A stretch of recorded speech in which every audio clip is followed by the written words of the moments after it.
50 años del comienzo de la última dictadura militar. ¿Qué hicimos todos estos años los argentinos? Comunicado número 1 de la Junta Militar. Nosotros solamente queremos saber dónde están nuestros hijos. Ni muerto ni vivo, está desaparecido. Si quieren venir, que vengan, les presentaremos batalla.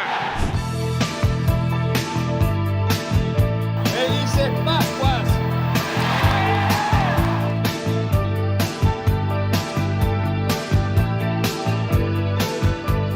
Dicen que soy aburrido.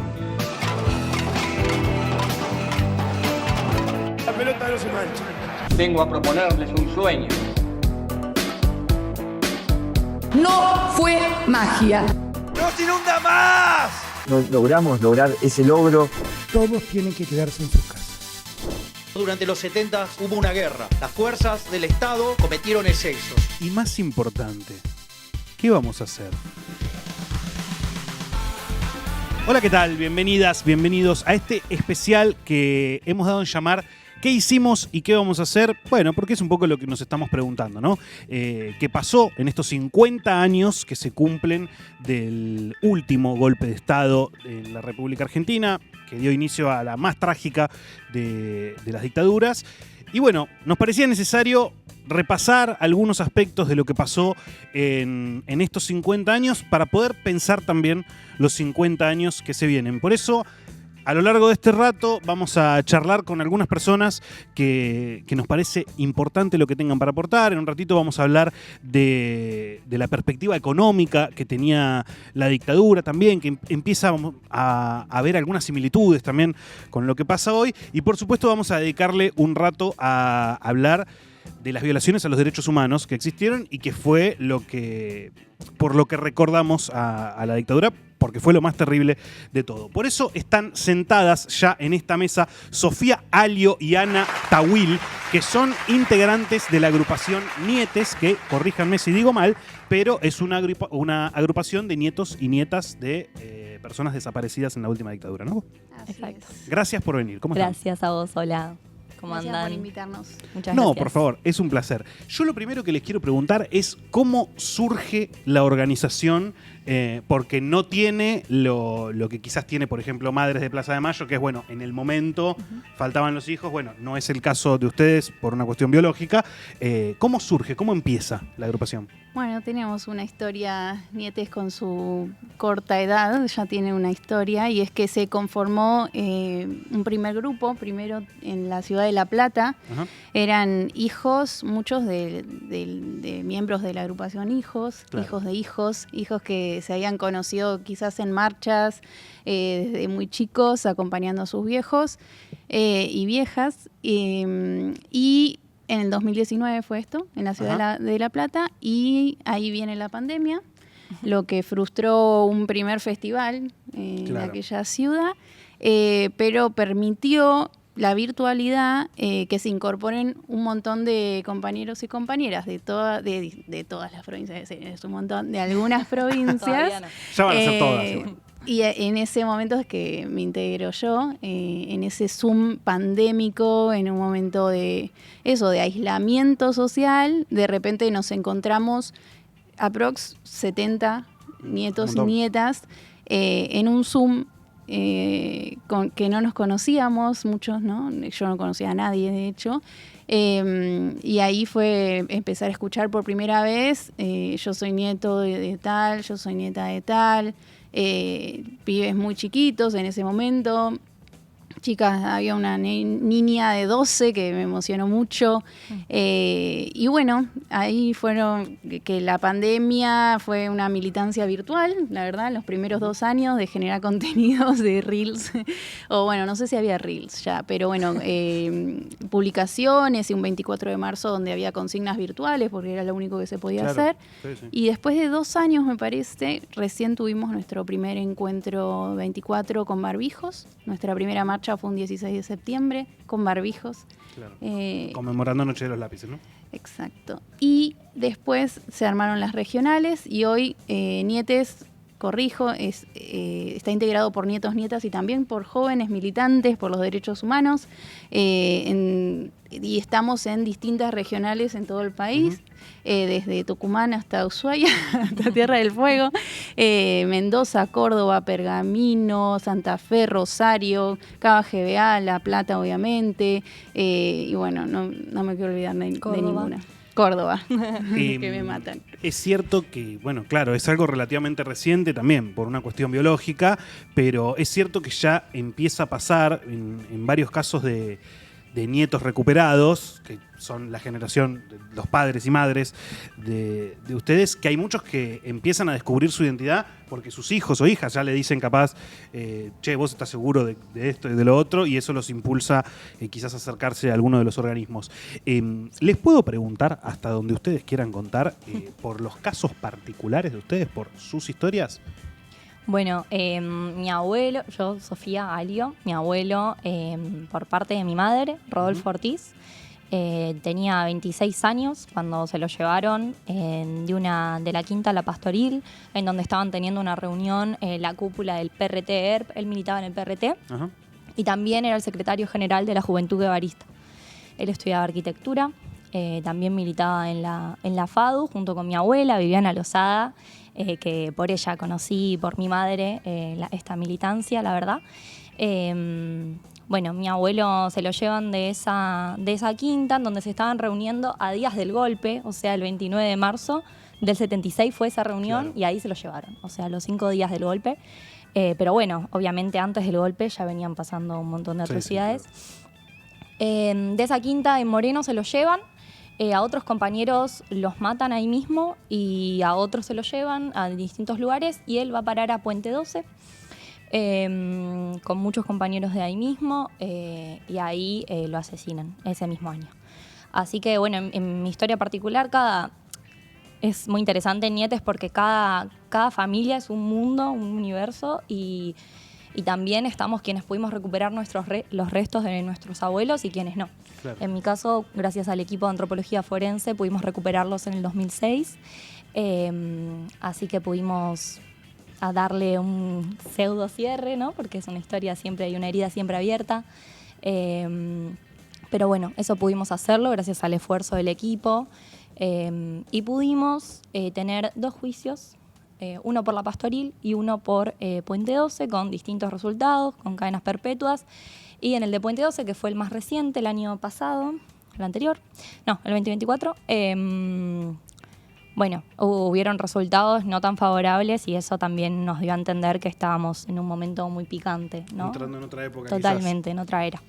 Así que bueno, esa es la historia. Vamos a llegar a eso en un rato. Bueno, por estos casos también es que se dice acertadamente que los crímenes de lesa humanidad que se cometieron durante la última dictadura no prescriben, porque el delito se sigue cometiendo. Sofía está afectada por ese delito que fue cometido hace 50 años. ¿Ana?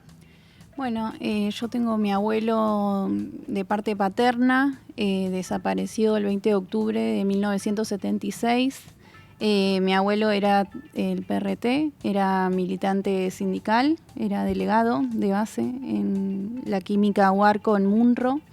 Y bueno, la historia familiar es que fuimos reconstruyendo a partir de distintas... eso también, el equipo argentino de antropología forense fue fundamental para lograr reconstruir lo que se estima, pero no pudimos ser concluyentes porque por la zona en la que se lo llevan es probable que haya ido a Campo de Mayo y que haya sido víctima de lo que fueron los vuelos de la muerte. Claro. Entonces ahí el caso es distinto, no pudimos obtener los restos, ni tampoco hay ningún testimonio que cuenta que estuvo en Campo de Mayo, pero por la zona estiman eso. También la cuestión del PRT, pudimos reconstruirla dificultadamente porque tampoco pudimos conocer a alguien que haya militado con él. Sin embargo, a partir de los archivos que se abrieron de la policía, de la DIPBA, de la Policía de Buenos Aires, de la Dirección de Inteligencia, pudimos saber que en la casa de Munro funcionaba una célula del PRT, que había un cuadro de Che Guevara como parte de las notas que leímos. Y bueno, así poco a poco, de distintas maneras, fuimos como reconstruyendo esta parte de la familia. Después su hermano Enrique, el hermano de mi abuelo, estuvo en lo que fue la masacre de Monte Chingolo, y que fue ese intento de copamiento del cuartel. Entonces, bueno, así como de a pedacitos tenemos la historia familiar, pero bueno, no hubo juicio, obviamente. Bueno, es complejo reconstruir así. Sí, porque también está esa otra cuestión donde el delito también se sigue cometiendo, que es que ninguno de los responsables, ni los que fueron juzgados, ni los que no, ni los que fueron condenados, ni los que no, dan toda la información que tienen al respecto de tantos casos como este.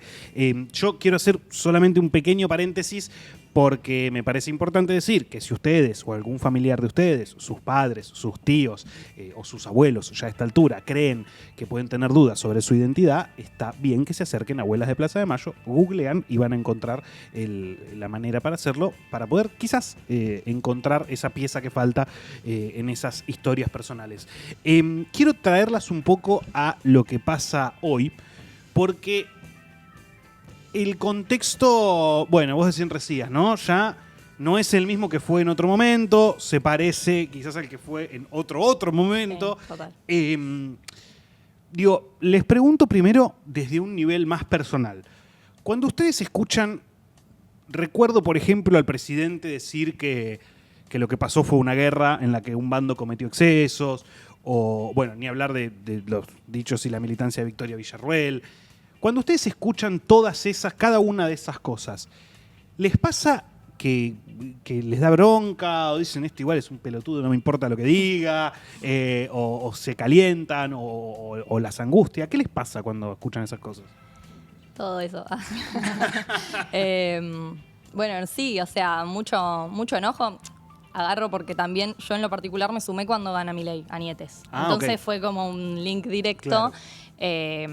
Porque justamente era, che, tengo que hacer algo.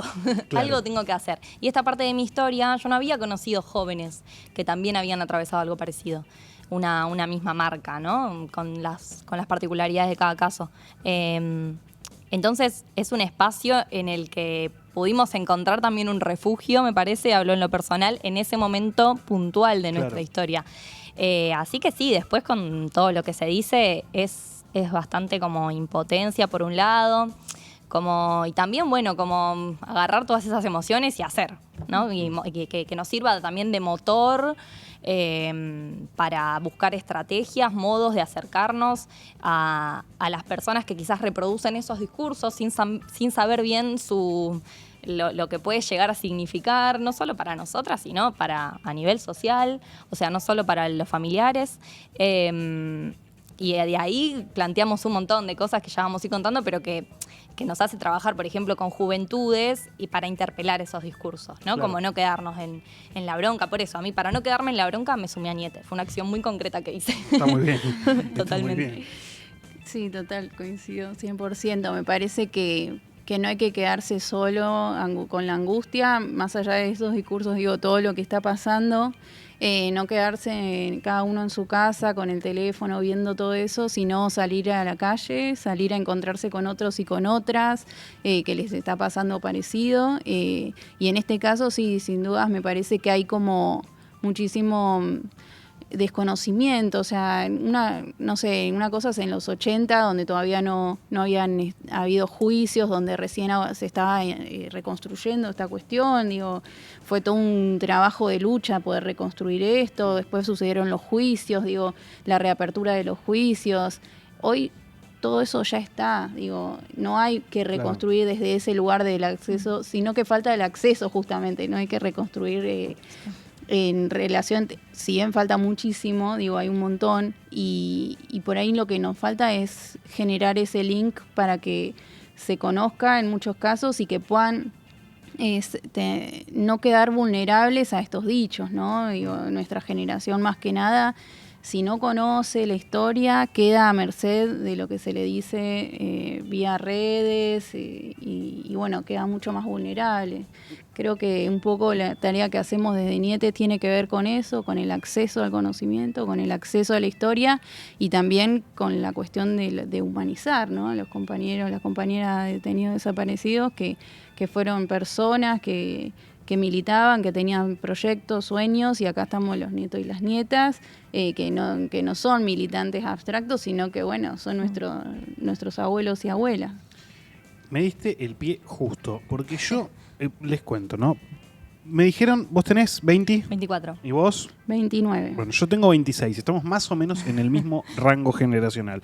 El otro día tuve una conversación con una compañera, que le mando un saludo si está mirando, que es unos años más grande, y ella me dice, no, lo que pasa es que los pibes ahora les chupa un huevo. Son todos negacionistas, no les importa un carajo la dictadura, que yo ya de por sí ahí creo que una cosa es que no les interese, otra cosa es que sean negacionistas, pero yo le discutía que no. Yo le decía, no, el grupo de pibes que son negacionistas, literalmente, son pocos. Y bueno, discutíamos que sí, que no. ¿Qué opinan ustedes? ¿Hay un negacionismo creciente? ¿La juventud es negacionista o es una porción minoritaria o no tan minoritaria?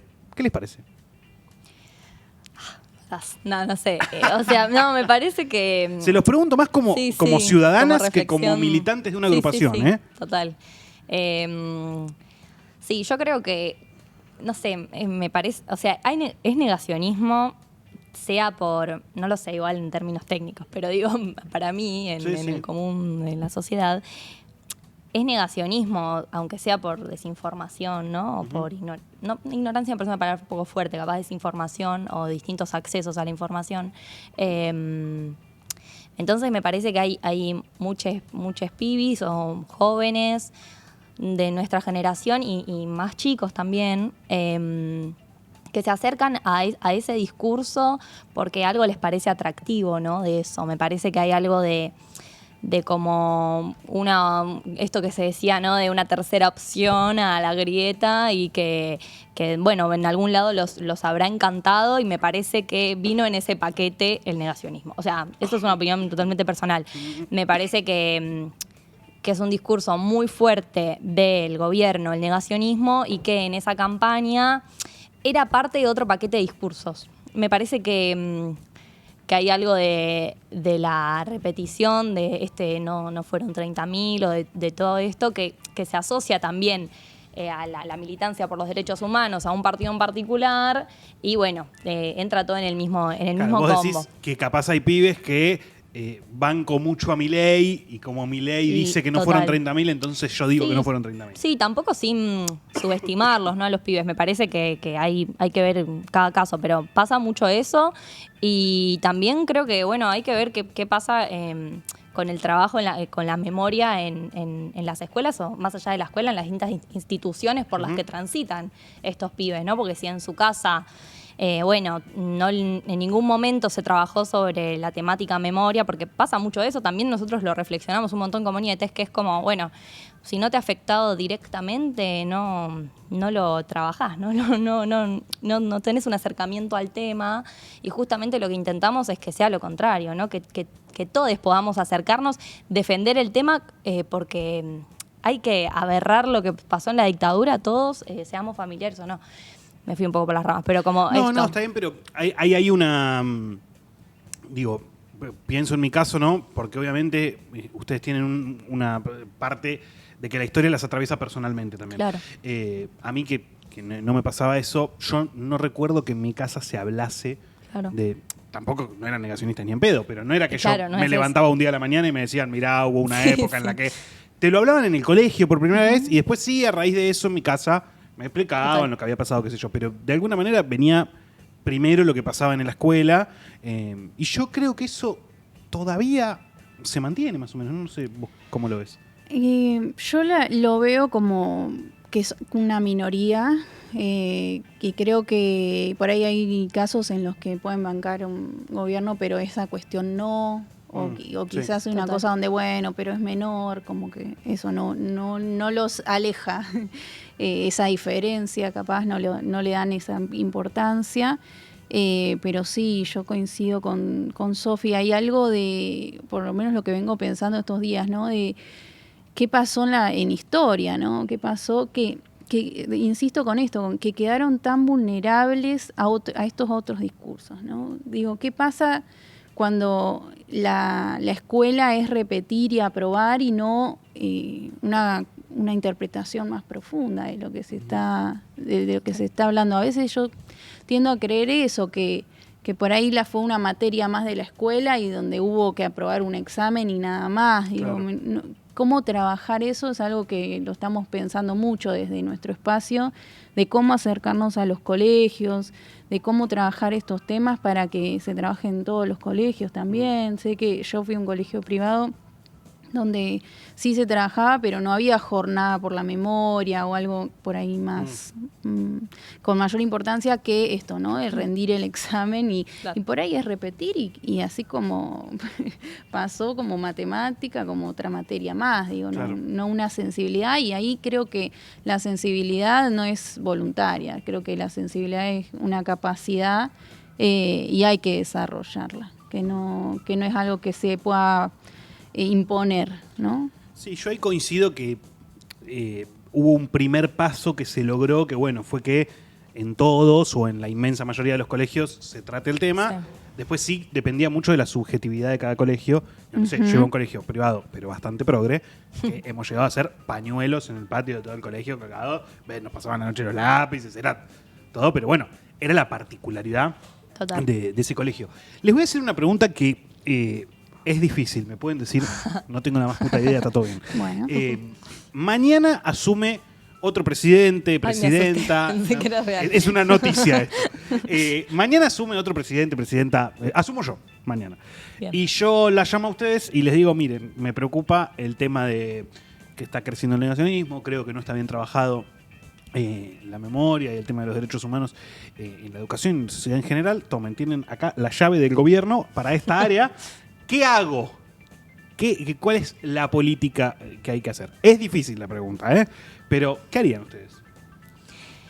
Una política, una pedagogía por la memoria sería, ¿no? Un trabajo, una política para trabajar en Sí. las escuelas en la temática de memoria. Bueno, Claro. ese es un poco nuestro desafío día a día, no siendo gobierno, en nuestro caso al menos. Yo tampoco voy a hacer igual, pero bueno. Creo que, en primer lugar, me parecería importante ver qué sucede en las escuelas, ¿no? Ok, Como esto que diagnóstico. decíamos, claro, como esto que decíamos Bien. recién, ¿no? ¿Qué sucede con el tema en las escuelas? Y eso creo que la única forma de lograrlo es acercándose, no sé bien mediante qué dispositivo, pero de alguna forma estando ahí. Y bueno, también nosotros lo que apelamos mucho es a trabajar la temática memoria como algo del presente, ¿no? Me parece que, por lo que hablábamos recién también, como que esto, en la materia historia, como algo del pasado, ¿no? Se ve la dictadura como algo del pasado, que si bien lo es como que siento que esta vuelta a estos discursos negacionistas tiene que ver con una vigencia del tema, ¿no? Y con una vigencia de la marca social del tema, ¿no? Porque no es que estamos hablando de, no sé, San Martín y el cruce de los Andes, de todos modos me parece muy vigente también, pero Ni hablar. digo, estamos hablando de un tema que es muy vigente y que si algo hizo este gobierno también es ponerlo sobre la mesa, su vigencia, me parece a mí. Sí. Entonces, creo que una pata fundamental de nuestro gobierno, con vos a la cabeza, Perdón, es mi sería gobierno, el dejemos tuyo, las cosas bueno, en claro. disculpa, Porque... disculpa. Del nuestro, dijiste que estábamos nosotras. Sí, Nos dio la llave. les di una subsecretaría Nos para... dio la llave. No, sería la memoria en el presente. O sea, trabajar. Nosotros, a veces con también los testimonios, una forma, ¿no?, de acercar esa historia, ¿no? Capaz nos ven tan jóvenes. Ujú. Y es como, bueno, si bien no la vivimos en carne propia, sí, la vivimos por nuestras familias. Entonces, es como si fuéramos un nexo para que comprendan la cercanía, ¿no? En tiempo aparte, ¿no? Sí, sí, Porque sí. digo, es también cercano en tiempo.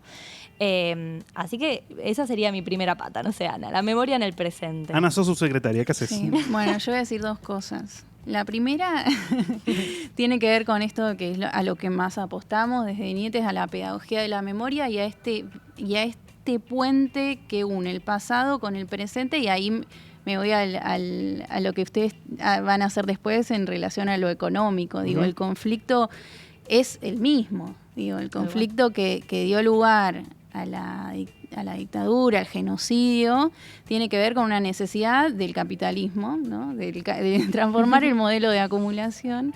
Y hoy en día seguimos con algunas otras necesidades en relación a la transformación del modelo de acumulación, que hace que nuestros compañeros en Mendoza estén peleando por el agua hoy. Claro. Entonces digo, esta cuestión económica es vigente. El conflicto que dio lugar a la violencia de la última dictadura sigue presente, que tiene que ver con el modelo de acumulación y las necesidades del capitalismo, ¿no? en esta etapa. Entonces hoy, por ahí no tenemos una dictadura, pero sí tenemos un intento de legitimar que a Pablo Grillo le peguen un tiro en la cabeza, ¿no? Entonces digo, siempre hay un intento de legitimar la violencia contra quienes se están oponiendo a este modelo que se sigue disputando en el presente. Entonces esos links creo que son fundamentales. Total. Que lo trabajen los docentes como puedan, ¿no? Yo les digo lo que tienen que hacer, después manéjenlo como puedan, pero bueno, creo que el link de pensar el proceso económico es uno. Después pensar los discursos de odio y cómo legitiman las violencias en el pasado y ahora es otro. Y así con la fragmentación social, el individualismo, ¿no? Que estamos todos atomizados. Bueno, la pandemia, con Sofi y las compañías trabajamos en un texto y otros más también lo hicieron, no somos nosotras, otros más también.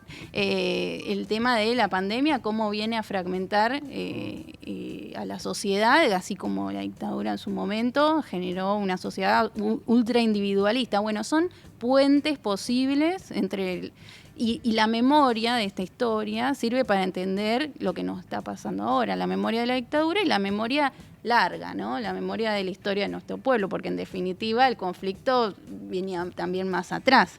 Entonces, bueno, en ese sentido, la pedagogía de la memoria como una herramienta para entender dónde estamos parados hoy. Sí. Y dije dos cosas. La segunda es mayor... No me amenaces porque sos subsecretaria nada más. Yo soy presidente. Estás a tiro de decreto, te dejo sin laburo. Sí, y la segunda es poner plata en todo lo que estamos necesitando ahora para el sostenimiento de los espacios de memoria, ¿no? La investigación, necesitamos excavar un montón de lugares, digo, el equipo de antropología forense, sí. Atlético, por ejemplo, tienen la obra...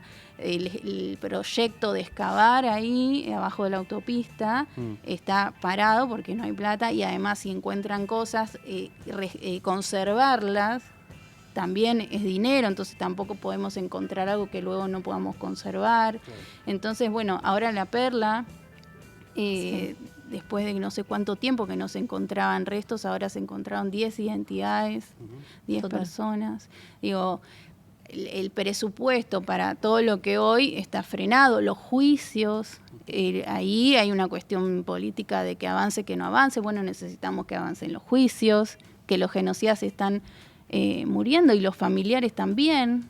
Entonces, bueno, la búsqueda de los nietos de restituidos. Que la justicia no llegue demasiado tarde, ¿no? Que la justicia no llegue demasiado tarde, que las viejas puedan reencontrarse con sus nietos. Bueno, ahí hay un montón de cosas. Muchas cosas. Hoy ahora tenemos mucho para hacer. Es cierto que también me quedé pensando en el tema de la actualidad. De golpe estamos viviendo una época ya a nivel global, más allá de lo que pasa acá. No me quiero meter en este tema porque es eterno, pero digo, cuando uno ve cosas que pasan en el mundo en general, no voy a nombrar ningún ejemplo, o voy a nombrar uno de cada lado. Lo que pasa en Estados Unidos, cosas que pasan en Venezuela de golpe, cosas que pasan en Medio Oriente. Uno escucha todo eso y de golpe se empieza a poner en discusión qué son los derechos humanos hoy, qué es una violación de los derechos humanos, qué no. Esto, bueno, pero es una guerra, entonces está bien, bueno, pero esto no es una guerra. Entonces también de golpe cobra otra relevancia más la lucha por la memoria, porque es esto que vos decías, ya no es solamente memoria de lo que pasó, sino es, bueno, ¿qué está pasando hoy? Le abrieron la cabeza a un fotógrafo y acá estamos. Si las personas que están viendo esto se quieren sumar a militar en Nietes, dijeron que militan mucha gente, no todos son nietos de detenidos desaparecidos, pero se puede sumar cualquier persona. ¿Cómo hace? Se lo dejo a mi compañero. Tenemos nuestro Instagram, Bien. Nietescava GBA. Perfecto. Y Estuvo en el graph todo este rato, así que lo vuelven para atrás y lo... bueno, maravilloso. Genial, Y tenemos un Instagram a nivel federal que Bien. es Nietes.org. Perfecto. Sí. Entonces, @nietescava o @nietesorg. Sí. Chicas, muchísimas gracias por haber venido. Muchas gracias a A ustedes ustedes. por el espacio, súper importante. Y nos vemos ahora en un ratito. No, En un ratito. ya, Ya no. nos teletransportamos. Nos vemos en un rato en la plaza. Pasaron por este especial Sofía Alio y Ana Tawil, que son militantes de la agrupación Nietes. Nosotros ahora vamos a charlar con Valentina Castro, que como ustedes saben es una gran conocedora de todos los temas económicos de la nación, y vamos a charlar con ella para ver qué tanto se parece la economía de la dictadura con la economía de este 2026. Bueno, vamos a continuar este programa especial con lo prometido, que era hablar un poco de la economía de la dictadura y las similitudes o no que se señalan muchas veces entre aquel modelo económico y el modelo económico que tenemos hoy. Por eso está sentada a mi derecha, solo geográficamente, Valentina Castro, que es la persona que más sabe de economía en este país. ¿Cómo estás, Valen? ¿Qué tal? ¿Cómo estás? Me parece un poco grande eso. Hay otros grandes, Melconian, pienso. entre Bueno, otros. sí, Caballo todavía está, pero después de ellos sos vos. Está bien. Yo te puedo empezar preguntando eso, si Sí. son parecidos los modelos.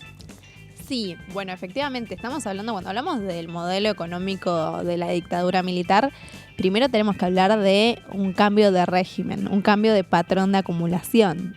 Recordemos que veníamos de un modelo de acumulación, de industrialización basado en sustituciones, que lo irrumpe la dictadura militar, no porque el modelo de industrialización por sustitución de importaciones se haya limitado, haya encontrado fallas en su lógica, se haya agotado, sino más bien porque los intereses de los bloques de poder que componían el programa económico de la dictadura militar, estoy hablando principalmente de los grupos económicos locales, pero también del capital financiero internacional, necesitaban modificar, interrumpir, romper la lógica de la industrialización por sustitución de importaciones para justamente instalar un modelo de valorización financiera. ¿Qué quiere decir un modelo de valorización financiera?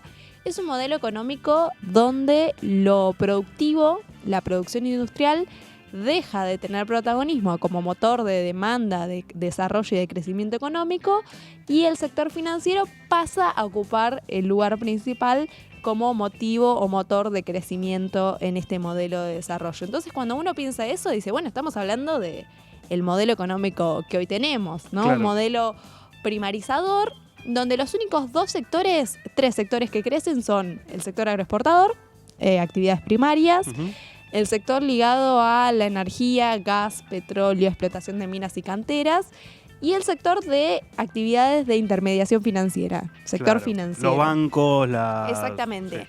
Una lógica similar a este patrón de acumulación de valorización financiera de la dictadura militar que viene a interrumpir justamente el patrón de industrialización por sustitución de importaciones. Bueno, es cierto ahí, o corregime vos, pero que hay como un punto de quiebre en la dictadura, que digo, antes de la dictadura en Argentina se fabricaban aviones. Exacto. Y a ese punto nunca volvimos, hubo recuperaciones de la industria, pero nunca llegamos a volver a eso. Exactamente, digo, una de las consecuencias más grandes en términos estructurales que dejó la dictadura militar es justamente una desindustrialización total, una interrupción de todas las cadenas de valor, de los entramados productivos que justamente hacían grande a esa nación, Claro. ¿no? Que digo, eran las grandes generaciones y generadores de riqueza que entran en peligro cuando comienza a instalarse.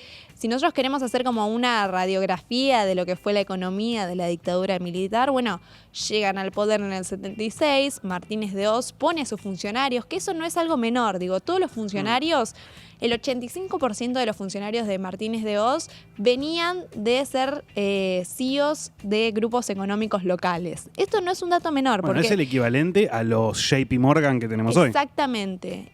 Insisto esto, digo, no es un dato menor que el equipo económico de Martínez de Oz estaba compuesto totalmente por dueños o participantes o familiares de grupos económicos locales que habían tenido una gran participación en las ganancias durante la época de la sustitución de importaciones con el peronismo y que luego fueron garantes y partícipes activos de lo que fue el modelo económico de la dictadura militar, ¿no? Como que también hubo una gran responsabilidad empresarial en todo lo que fueron los crímenes, la persecución, las violaciones a los derechos humanos, donde grandes participantes eran grandes empresarios que convalidaron el accionar en términos de derechos humanos de la dictadura militar. Bueno, ahí también hay un discurso que es medio cíclico, ¿no? Pues yo me acuerdo, en este gobierno no hicieron tanta bandera de eso, pero sí en el macrismo.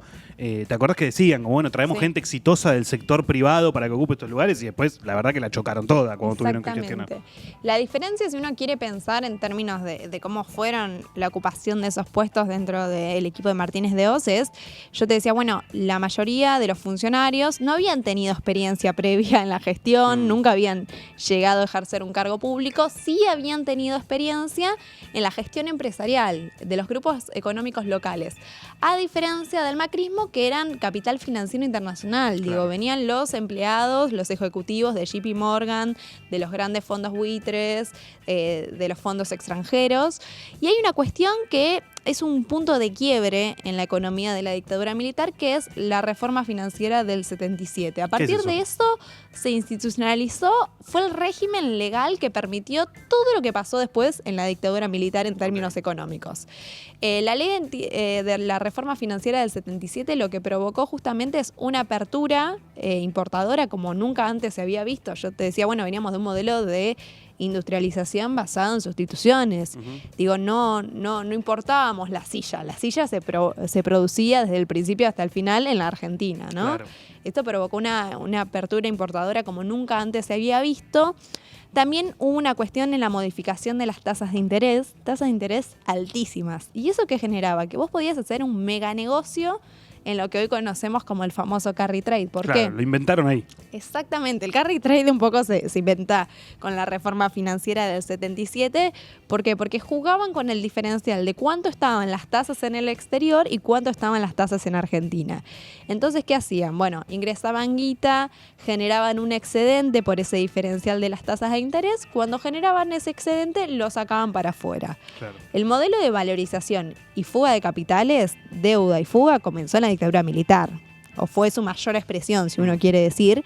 ¿Por qué? Porque cada $100 que ingresaban por la vía del endeudamiento, 90 se fugaban. Claro. Sigue casi ininterrumpidamente, estuvo la etapa del kirchnerismo, pero después siguió hasta el día de hoy, sigue pasando eso. Exactamente. Bueno, el modelo de valorización financiera se instala en la dictadura militar, se continúa, uno podría decir, durante la vuelta de la democracia, en el alfonsinismo, se vuelve a consolidar en los 90 con las privatizaciones, modelo basado justamente en el endeudamiento externo, se interrumpe durante los años de kirchnerismo y vuelve a aparecer en el 2015-2016 cuando Mauricio Macri viene al poder. Pero durante los años de kirchnerismo el modelo de deuda y valorización financiera se contrapuso con un modelo de crecimiento con desarrollo, distribución del ingreso, pero sobre todo desendeudamiento externo, que ahí está la cuestión. Recordemos que la dictadura no solo se mega endeudó, sino que también estatizó la deuda de los privados. Claro. Entonces, digo, todos los sectores empresariales que habían tomado deuda justamente para después generar esa fuga de capitales y generar un excedente de valor, fueron subsanados porque el Estado absorbió esa deuda. O sea, con la nuestra la pagamos, la deuda de los empresarios. Exactamente, es como que hoy el Estado absorba toda la deuda de las empresas que están entrando en quiebra, de los grandes grupos económicos que entran entrando en quiebra por la crisis de la recesión económica, ¿no? Bueno, ha habido otras cosas un poco parecidas igual, ¿no? O sea, no lo mismo, pero ha pasado. Y nada de esto que yo vengo contando, la reforma financiera, la modificación en la valorización y en este modelo de acumulación, era posible si no modificaban algo que era central, que era la organización obrera. Digo, si no tocaban los salarios y la representación de los sindicatos y no interrumpían esa resistencia obrera, nada de esto era posible. Ahora, hay dos corrientes quizás que se me ocurren rápidamente que piensan, opción A, lo que pasaba económicamente es una cosa, que te puede parecer bien o mal, pero es una cosa, y lo que pasaba en términos de violaciones a los derechos humanos es otra, que te parece mal, nos parece mal a todos. O por lo menos existe ese consenso en la mayoría de la sociedad.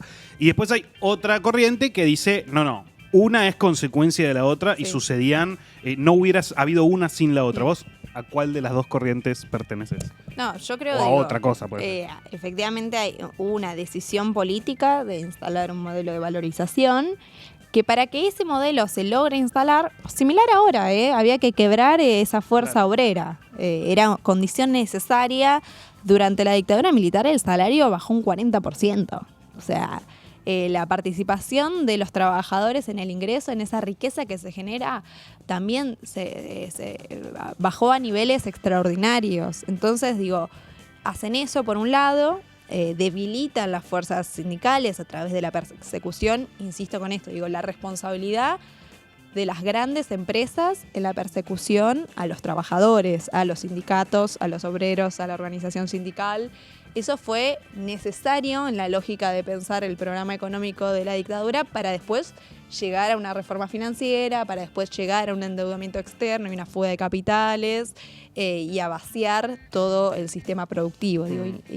Inevitablemente en la lógica de ellos tenía que suceder. Algo que uno lo puede pensar hoy también, hoy los trabajadores organizados son el gran enemigo del gobierno de Javier Milei en esta lógica, ¿no?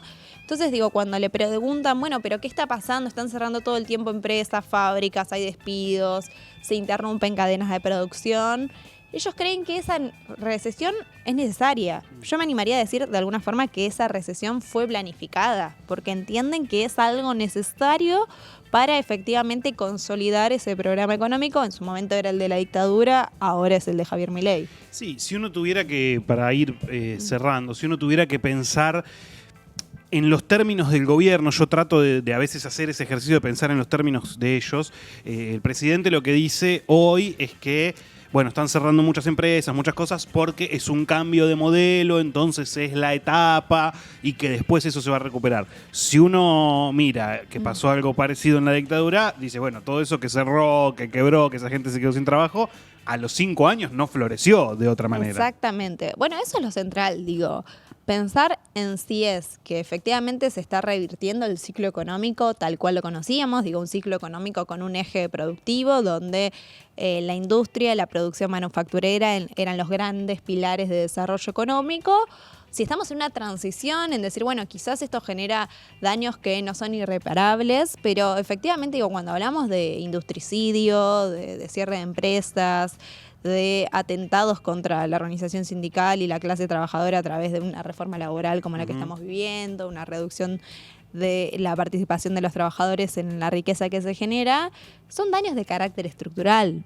Cuando cierra FATE, cuando cierra Topper, cuando cierran grandes entramados productivos que hacen a la riqueza de la nación, no es que esas fábricas mañana gana el peronismo y se vuelven a abrir. No funciona así. Imagínate el empleo industrial, que es un empleo calificado, que es formativo, que no hay trabajadores industriales todo el tiempo. Uno se tiene que formar para habitar una fábrica, una empresa. Y sobre todo si vos, aparte, al inversor que tiene que poner esa fábrica, le estás brindando otra posibilidad más sencilla, menos riesgosa y menos beneficiosa para el país, pero para el inversor en particular, yo también la pongo en el carrito. Eso es todo un dato, porque estamos en un gobierno que, al igual que la dictadura, el pilar estaba en la reproducción financiera de ese capital de ganancia a través del excedente que se generaba exclusivamente por la vía de la ganancia y no por la vía de la producción. Pero, sin embargo, eso no es seductor para las inversiones extranjeras. Hoy, estamos en niveles bajísimos de inversión extranjera directa y tiene que ver con una desconfianza de inversores del exterior. ¿Por qué van a poner guita en un país donde apuesta a un modelo primarizador basado en la energía, en el agro y las finanzas y desplaza el entramado productivo, el entramado industrial? Hoy los países modelos, pienso en Estados Unidos, modelos en la lógica neoliberal y demás, de reproducción del capital, son los más industrialistas que todos. Claro. Digo, hoy vamos a contramano de las políticas proteccionistas que cuidan a la industria. Hoy Trump está siendo el más industrialista y está poniendo aranceles para que todos los productos no sean competitivos con su industria nacional. Entonces, ni siquiera mirando esos ejemplos que siempre se ha visto, bueno, durante la dictadura una complicidad efectivamente del gobierno de Estados Unidos y demás, bueno, ni siquiera mirando a sus referentes hoy estamos haciendo bien la tarea, si se quiere decir. Para parecernos a las potencias hacemos todo lo contrario a lo que hicieron las potencias. Valentina Castro, gracias. Muchas gracias por la invitación. Esperamos que, bueno, todas estas cuestiones no se vuelvan a repetir porque sabemos que la dictadura dejó daños estructurales en el desarrollo económico. Bueno, parecería ser que el gobierno actual de Javier Milei también. Pasó por esta mesa Valentina Castro para explicarnos las similitudes que existen, que vemos, que podemos identificar entre la dictadura militar y su plan económico y el plan económico del gobierno de Javier Milei. Nosotros seguimos con este especial a los 50 años del golpe de Estado por EVA TV.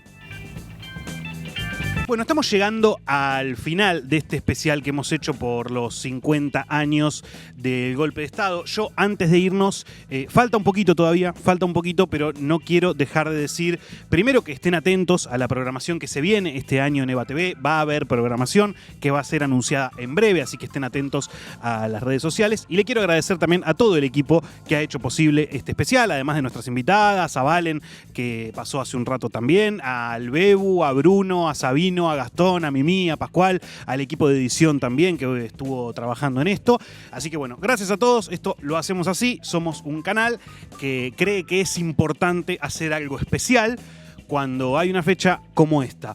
Y es por eso que sí, antes de irnos, yo me quedo con algunos pensamientos de lo que estuvimos viendo, de lo que estuvimos discutiendo, de lo que pasa en general en el país en el que vivimos, porque a veces las efemérides se analizan solo como una efeméride en abstracto y uno a veces se olvida de contemplar que ve las cosas también desde el contexto en el que está parado, ¿no? Entonces vemos las cosas desde el país que tenemos hoy. Y parándonos hoy, podemos revisar a lo largo de este especial y a lo largo de tantas otras cosas, todo lo que pasó en los últimos 50 años. Ya sabemos lo que pasó entre 1976 y marzo del 2026. Sabemos lo bueno, sabemos lo malo, sabemos lo que fue feliz, sabemos lo que fue espantoso, sabemos las cosas que nos dan orgullo, sabemos también algunas cosas que nos dan vergüenza, por decirlo de alguna manera.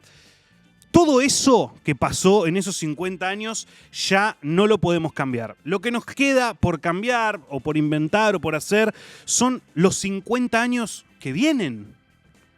O los 100 o los 200, no importa. Pero digo, para eso tenemos que pararnos también en el país que tenemos hoy. Y es un país que a veces creemos que dejó atrás todo lo que pasó en la dictadura.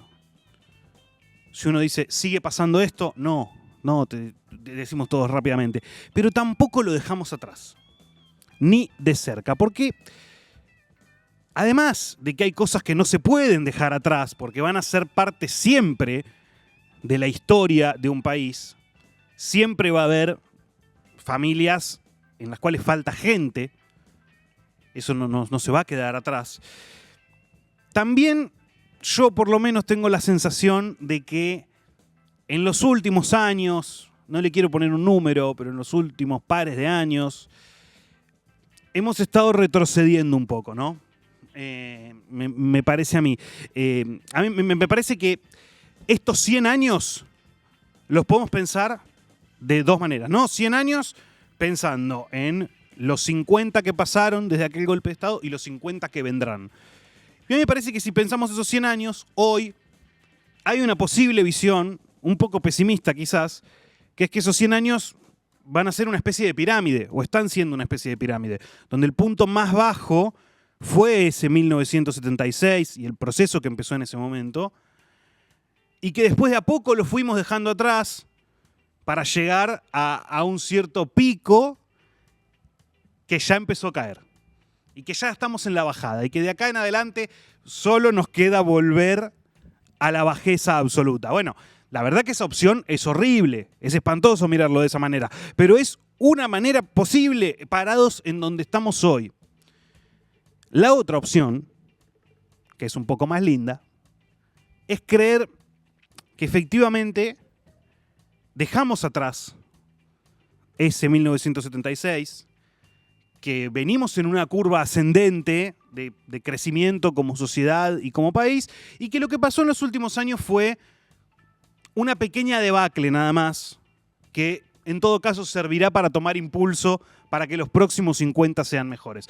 Todos claramente elegimos creer eso, y tenemos motivos para creer eso. No digo que no, porque incluso en este contexto uno de golpe escucha, como hace un par de semanas, que se identificaron los restos de 12 personas que habían sido asesinadas en un centro clandestino de detención.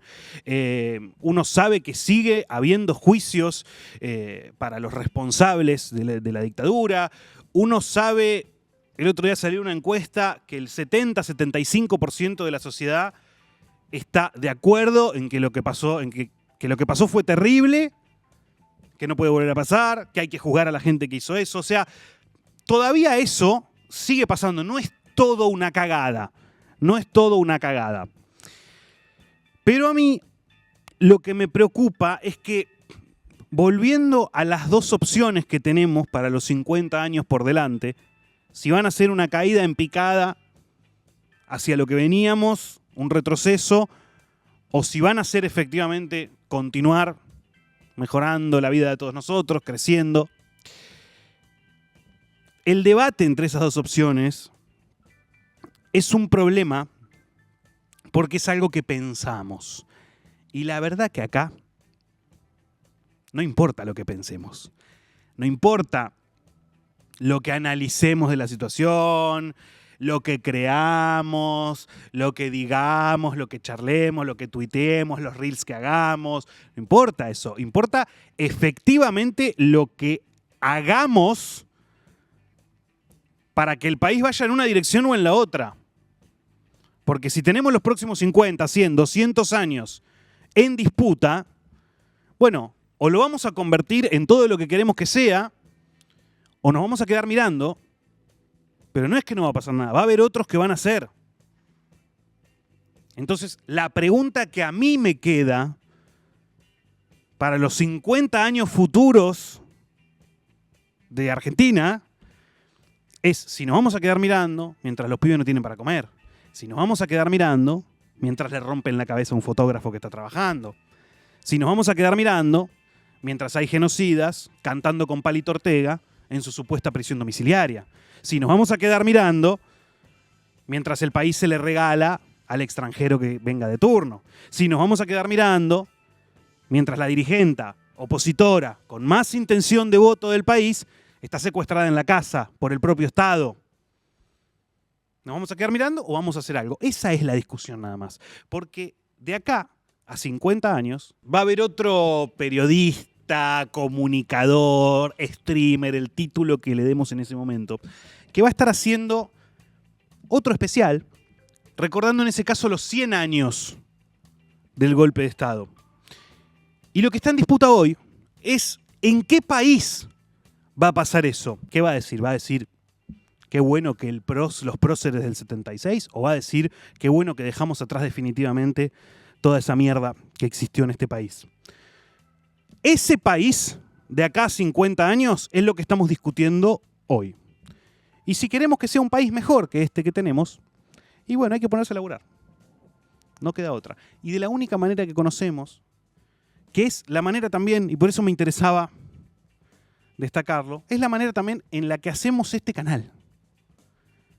Con lo que tenemos, pero yendo a fondo con lo que tenemos. Como diría alguien, con cabeza, corazón y sobre todo en esta época mucho coraje. Y bueno, que los próximos 50 años sean mejores. Chau, nos vemos.